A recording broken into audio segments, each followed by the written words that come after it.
अस्सलामु अलैकुम रहमतुल्लाहि व बरकातुहू। मेरा आज का मैसेज है डिग्रेड नहीं करना, यानी किसी को नीचा नहीं दिखाना, अपने से कमतर नहीं समझना, क्योंकि इस्लाम हमें इस चीज़ की इजाज़त नहीं देता। इस्लाम ने हम सबको बराबर कहा है, इसलिए हमें किसी को भी डिग्रेड नहीं करना। तो आए क्लास अपना काम स्टार्ट करते हैं। क्लास 5 हम लोगों ने कल तराना, उसके अल्फाज मानी और जुमलों को दुरुस्त तरतीब से देना सीखा और उनकी तरतीब दुरुस्त की थी। आज हम इस सवालात के जवाबात करेंगे। तो आए क्लास आप मेरे साथ साथ काम करेंगे। सवालात के जवाबात लिखें। सवाल नंबर 1,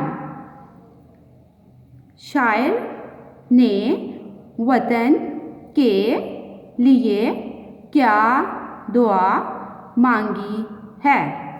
शायर ने वतन के लिए क्या दुआ मांगी है? जी, तो शायर ने वतन के लिए क्या दुआ मांगी है? हाँ जी, 5th क्लास, अगर तो आपने लेसन को जो कि आपको पढ़ाया गया था अच्छी तरह पढ़ा है और उसकी तशरीह भी याद की है, तो आप इनके जवाबात खुद ब खुद लिख सकते हैं। तो सवाल नंबर 1 है कि शायर ने वतन के लिए क्या दुआ मांगी है? तो इसका जवाब है शायर ने वतन की सलामती के लिए दुआ मांगी है। ठीक है, सवाल नंबर 2 पे जाते हैं। वतन से मोहब्बत क्यों ज़रूरी है? ठीक है, वतन से मोहब्बत क्यों ज़रूरी है?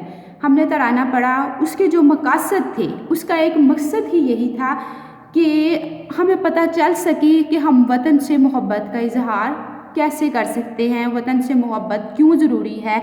तो आपने नज़म तराना पढ़ा और उसकी तशरीह की, उसमें ये बड़ी डिटेल से बताया गया था कि वतन से मोहब्बत क्यों ज़रूरी है। तो चलिए इसका जवाब दोबारा करते हैं। जवाब है वतन से मोहब्बत इसलिए ज़रूरी है क्योंकि जब अहले वतन को वतन से मोहब्बत होगी तो इसकी तरक्की के लिए दिन रात मेहनत करके मुल्क को कामयाब बना सकेंगे।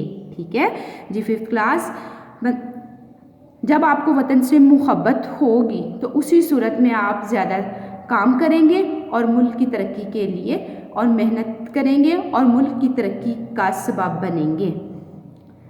सवाल नंबर 3 है, रश्के वतन से क्या मुराद है? रश्के वतन से क्या मुराद है? ठीक है, आइए इसका जवाब देखते हैं। ऐसा काम करना कि जिसके बारे में अहले वतन रश्क करें। ठीक है, ऐसा काम करना कि जिसके बारे में अहले वतन रश्क करें, तो इसको क्या कहते हैं? रश्के वतन। सवाल नंबर 4 पे आ जाते हैं। इस नज़म के शायर का नाम क्या है? इस नज़म के शायर का नाम क्या है?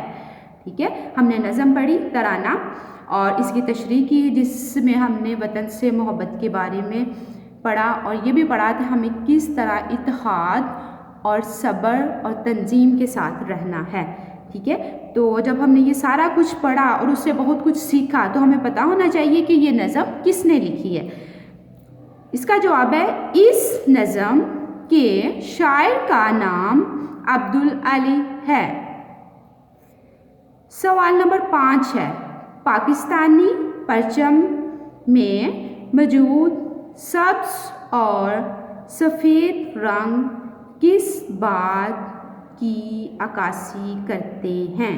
ठीक है, सवाल नंबर 5 है, पाकिस्तानी परचम में मौजूद सब्ज़ और सफ़ेद रंग किस बात की अक्कासी करते हैं? यानी कि हमारा परचम है, हम सब ने देखा है, उसमें सब्ज़ रंग भी और सफ़ेद भी और चांद तारा भी बना हुआ है। अब हमसे सवाल किया जा रहा है कि इसमें मौजूद सब्ज़ और सफ़ेद रंग किस चीज़ की अक्कासी करता है। तो इसका जवाब मैं आपको समझा देती हूँ। 5th क्लास, पाकिस्तानी परचम में मौजूद सब्ज़ रंग मुसलमानों की अक्कासी करता है। पाकिस्तानी परचम में मौजूद सब्ज़ रंग मुसलमानों की अक्कासी करता है, जबकि सफ़ेद रंग अक़लियतों की नुमाइंदगी करता है। ठीक है, यानी कि इसके अंदर सब्ज़ रंग ज़्यादा है और सफ़ेद रंग कम है।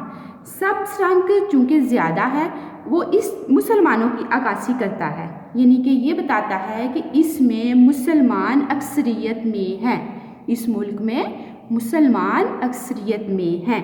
ठीक है, और जो सफ़ेद रंग है वो अक़लियतों यानी गैर मुस्लिमों, जो हमारे मुल्क के लोग नहीं हैं, उनकी नुमाइंदगी करता है। और ये क्या कहता है कि इसमें अक़लियत जो है यानी कि गैर मुल्की जो है वो कम तादाद में है। ठीक है जी, तो 5th क्लास आपने इसको याद करना है और इसको बहुत साफ करके अपना होमवर्क करना है जो और वर्टिकली राइट करना है। वालिदैन से गुजारिश है कि बच्चों को याद करवाएं, उनसे सुने और उनका टेस्ट लें। अस्सलामु अलैकुम रहमतुल्लाहि व बरकातुहू।